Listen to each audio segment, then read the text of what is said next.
Tudo bem, pessoal? Hoje comentário sobre Alien 3, filme de 1992, dirigido pelo David Fincher, o polêmico longa que tem, na minha visão, a maior interferência criativa de um estúdio durante um filme. Vamos tratar sobre tudo isso nesse vídeo, é uma longa história, vou deixar várias referências na descrição também, mas para começo de conversa, um filme que o diretor começa a gravação sem roteiro, um filme em que tem um fax dentro do estúdio em que era necessário enviar as páginas para aprovação dos executivos, em que o vice-presidente da Fox fica rodeando as gravações para ver se seria uma gravação que acabaria então fechando com o compromisso da Fox de fazer um filme mais barato e entregar o quanto antes algum tipo de produção. Para começo de conversa, eu só queria também falar um pouquinho sobre as versões de Alien 3 que você encontra hoje. Nos serviços de streaming você vai encontrar a versão de 114 minutos, que é a versão tradicional de Alien 3, versão dos cinemas. Ao contrário do que muitos pensam, não existe uma versão do diretor de Alien 3, porque o Fincher ele simplesmente não quer mais nenhum envolvimento com Alien 3.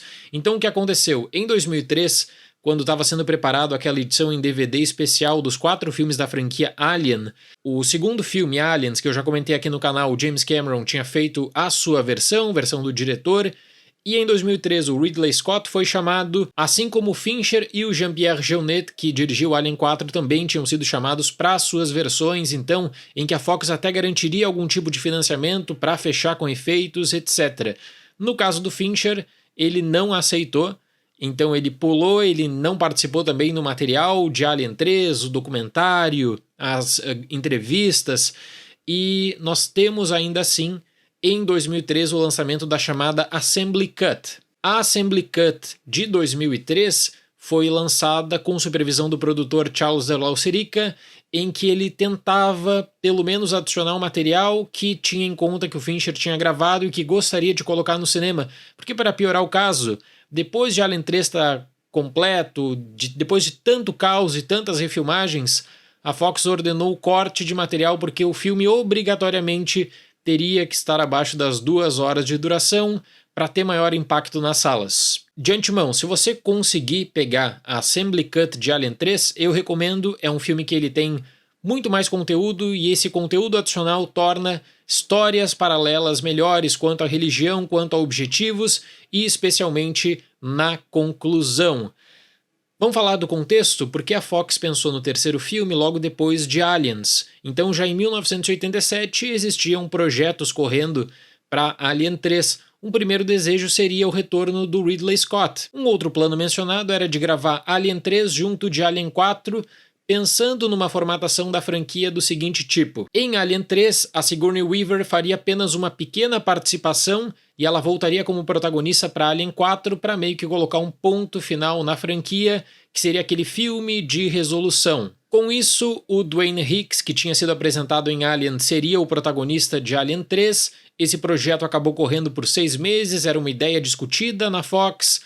Não conseguiram o Ridley Scott e depois acabaram tendo muitos problemas também para pensar em Alien sem a Weaver como protagonista. Em 1987, a Fox contratou William Gibson para ser o roteirista de Alien 3. Aqui eu já vou abrir um parênteses e falar que existem vários roteiros de Alien 3 que não foram produzidos e, na minha opinião, o do William Gibson é o melhor de todos. Você hoje encontra o roteiro para venda, você encontra quadrinhos como base desse roteiro não produzido do William Gibson e também o audiolivro, que é bem interessante. O roteiro do Gibson é bem mais voltado para ação, com a nave entrando numa zona que seria da UPP, eles prendem o Hicks, colocam a Ripley em coma e o Bishop acaba sendo levado para estudo, só que aí com a ameaça do xenomorfo eles precisam colaborar com o Hicks e o gancho seria para Alien 4, em que independentemente de questões ideológicas, a humanidade precisaria se reunir e precisaria lutar contra os aliens. Essa versão do Gibson foi descartada porque aparentemente era uma versão que prezava muito pelo combate e a Fox não queria só isso, a Fox queria discussões que levassem em conta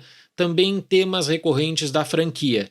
Depois vem o caos com a entrada do Honey Harling no projeto como diretor, ele fica 2 anos trabalhando em vários roteiros, e aí os roteiros acabam sendo descartados, e existia uma ideia de Aliens em Alcatraz que acabaria então sendo desenvolvida. A questão é que o Harlin ele perdeu tanto tempo que depois ele pediu para a Fox em 90 liberação para sair de Alien 3, porque ele acreditava que Alien 3 era um projeto morto, não sairia do papel, e acabou entrando para Aventuras de Ford Fairlane. Depois ainda o Vincent Ward chegou para Alien 3, ele chega com uma ideia diferente, ele chega com uma questão de cenário, de direção de arte toda específica, também de mudança no design do xenomorfo. O Ward pensou numa história de um monastério que rejeitava a tecnologia, isso você aproveitaria inclusive depois em Alien 3, só que aí a Fox chega para o Ward e fala, olha, ninguém vai se interessar por monges, vamos trocar os monges por prisioneiros ou ex-prisioneiros. O Ward pensou em um mundo todo feito de madeira, a Fox dizia, não, mas isso aqui vai ser muito caro, é melhor criar um cenário mais genérico para gastar menos e ter mais retorno. Enfim, o Ward também deixa o projeto, é demitido, e nós temos aqui um dos raríssimos exemplos de um filme que é anunciado sem ter material algum base. Por quê? Porque aqui agora eu preciso entrar em uma das histórias mais absurdas que eu conheço, que é o teaser de Alien 3, publicado em 1991. Contextualize o seguinte, depois que o Ward foi demitido, a Fox foi buscar um diretor de videoclipe ambicioso, que era o David Fincher, contrata pensando o seguinte, bom, esse diretor vai ser grato o suficiente para seguir tudo o que os produtores pedem, aquele chamado Yes Man, e o Fincher obviamente não era isso, tanto é que a sua carreira mostra que ele é um dos grandes diretores da sua geração. Só que aí a Fox publica um teaser que ele vende uma ideia falsa de que os aliens chegariam na Terra. O teaser dizia, em 1979 descobrimos um espaço que ninguém consegue ouvir você gritar, e em 1992 descobriremos que na Terra todos podem ouvir você gritar. Então tudo que tinha sido escrito pelo Gibson, pelo Ward, acabou sendo reescrito pelos produtores David Giler e Walter Hill, que comandavam a franquia Alien. O Fincher ele até tem e participa da reescrita também, só que o seu material não seria tão usado. Eles até contratam um script doctor, o Larry Ferguson, e as reescritas do Ferguson também acabaram desagradando a Fox. Então existe uma lenda de que Alien 3 começou as filmagens sem roteiro, e muitos falam, não é possível que isso tenha acontecido, especialmente com um estúdio como a Fox. É verdade. Alien 3 começa a ser gravado em 1991, primeiro sem roteiro e depois com a ideia de que os aliens visitariam a Terra, porque a equipe de marketing da Fox decidiu fazer isso para chamar a atenção. Então colocava no cinema esse teaser e as pessoas pensavam, caramba, então Alien 3 vai mudar as coisas. O que elas encontrariam em 92 seria bem diferente. Aí você pode perguntar, caramba, por que o Fincher aceitou entrar numa produção que não tinha roteiro e que ele iria tocando dia a dia para ver o que aconteceria no set?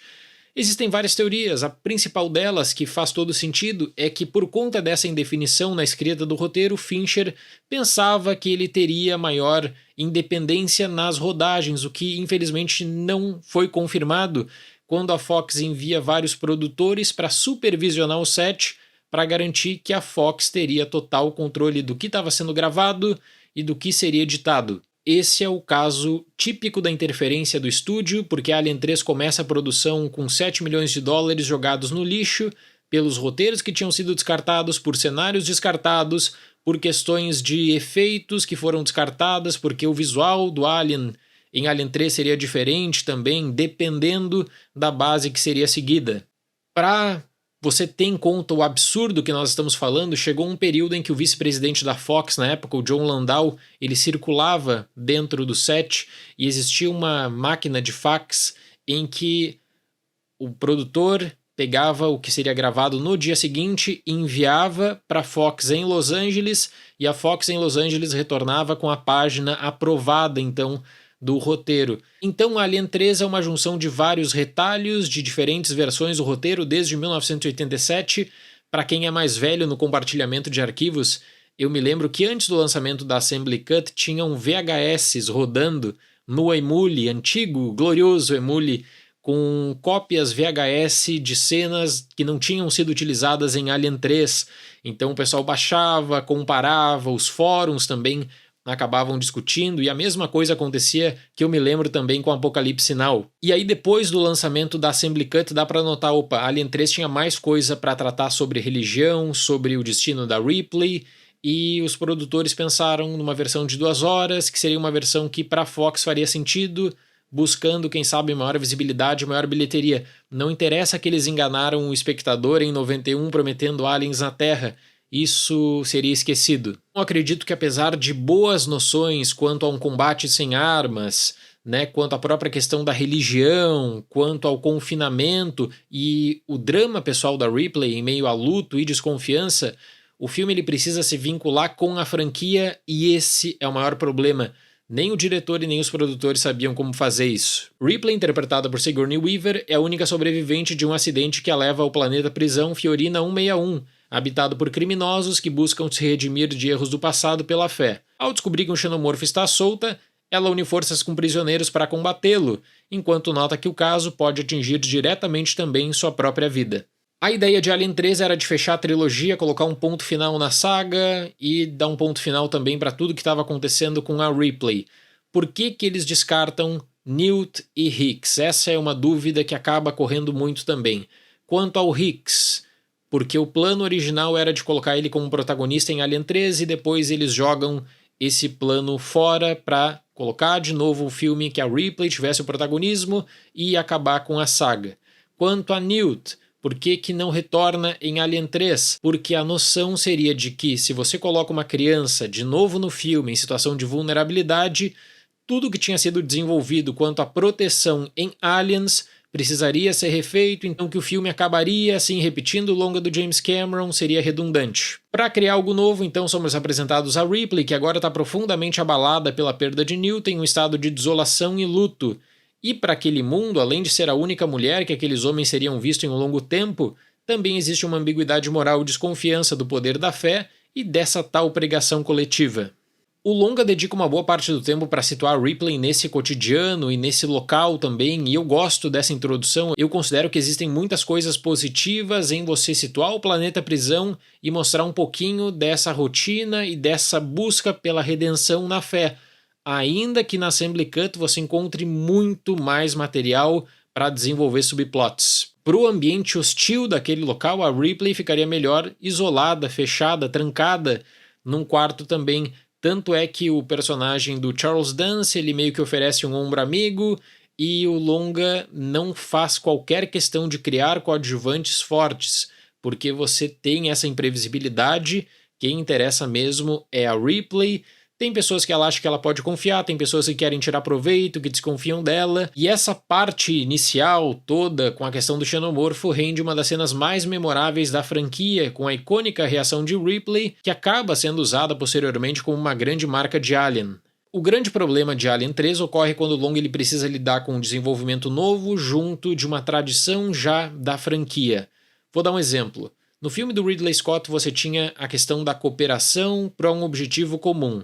E isso estava fechado numa nave. Para Aliens, do James Cameron, essa cooperação existe também e aí vem com combate armado. Alien 3 está mais situado num pega-pega porque você tem armas rústicas e a tentativa de criar um labirinto em que a colaboração seria para fechar portas e especialmente para tentar colocar o xenomorfo em uma situação que para ele seria uma situação de não ter como escapar. O filme foi gravado no estúdio de Pinewood.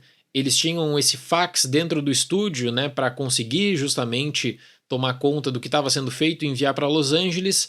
Chegou num momento que eles apresentaram o que estava sendo feito, então, e o presidente da Fox na época, o Joe Root, disse que era um dos piores filmes que ele tinha visto nesse período que ele estava à frente da Fox e ordenou uma extensa refilmagem com um diferencial. Refilmagem teria que ser feita no estúdio da Fox de Los Angeles para dar ainda mais controle para esse pessoal que não queria gastar dinheiro e que já estava brabo com o Fincher, porque eles queriam algo muito simples, meio que nessa coisa caça-níquel de só mostrar Ripley e Aliens, e o Fincher tinha ideias mais ambiciosas. E as cenas do corredor, com uma marionete de vara emulando Alien, né, elas acabam sendo ótimas na técnica, no estudo, na manipulação de 6 pessoas, mas na prática acabou não ficando legal quando eles pensaram num combo de efeito prático junto de um complemento especial que precisava de um investimento ímpar para o período, que o estúdio não tinha como fazer porque simplesmente colocou um teto de gastos. Então, quando a câmera fica estática e o xenomorfo passa por ela, o efeito até que é bacana, dá essa sensação de agilidade. Quando você tem a câmera acompanhando a movimentação nesse corredor, numa dinâmica meio que pega-pega ali, de fugir do alien, da perspectiva em primeira pessoa, aí você vê que a ideia era ótima, mas não tinha como executar tudo aquilo com um orçamento que era um orçamento bem enxuto já até para as refilmagens. E dentre as várias histórias curiosas da refilmagem, você tem uma delas que acaba sendo icônica para mostrar como eles estavam contando as moedas. A Sigourney Weaver tinha uma cláusula no contrato que se ela fosse chamada para refilmagens e precisasse cortar o seu cabelo de novo, né, raspar a cabeça, ela ganharia um bônus de $40 mil.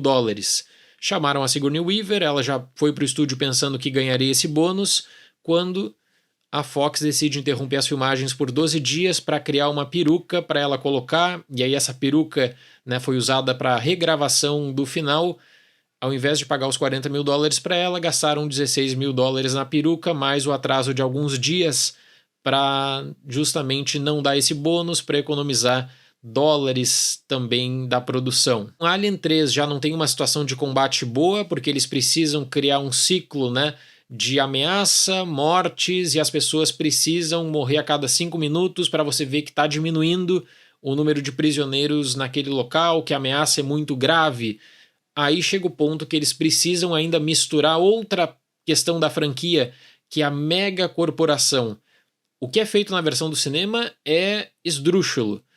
Ainda assim, o Assembly Cut tem mais detalhes do envolvimento da mega corporação, né, da Weyland, e também do porquê que os prisioneiros eles acabam desconfiando deles. E por fim, Alien precisaria ter um chestbuster memorável. Eles pensaram uma cena de redenção que envolve esse chestbuster, que é para quê? Para criar esse grande finale? Para criar algum tipo de despedida para Ripley, também despedida para Alien, para colocar um ponto final na franquia? Então eles tentaram meio que colocar tudo em uma cena que é um fechamento bem ruim, na minha opinião. Tanto é que se você pegar o material do making of e documentário desse filme, os profissionais da área técnica falaram que quando viram a versão final de Alien 3, eles começaram a rir porque parecia que aquilo não tinha sido escrito por um roteirista profissional.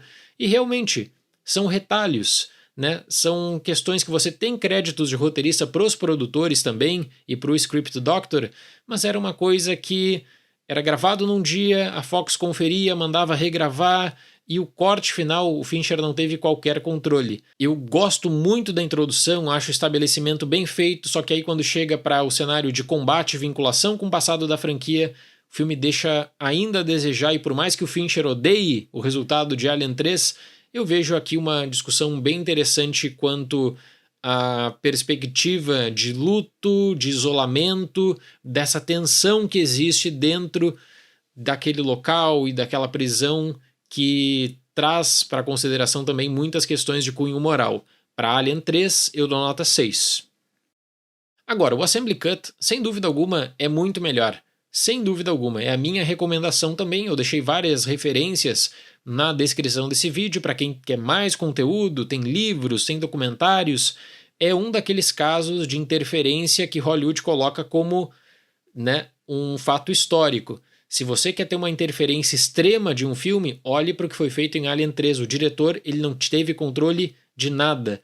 O produtor tinha controle, o vice-presidente da Fox tinha controle, o diretor ali, ele mesmo estava sendo uma marionete, e depois, quando notou isso, ao ter a decepção de não ter o corte final que ele queria, ficou muito brabo. Mas muito brabo mesmo, tanto que ele fala hoje com ódio ainda da experiência de Alien 3. Certo, pessoal? Muito obrigado pela atenção, até o próximo vídeo e tchau!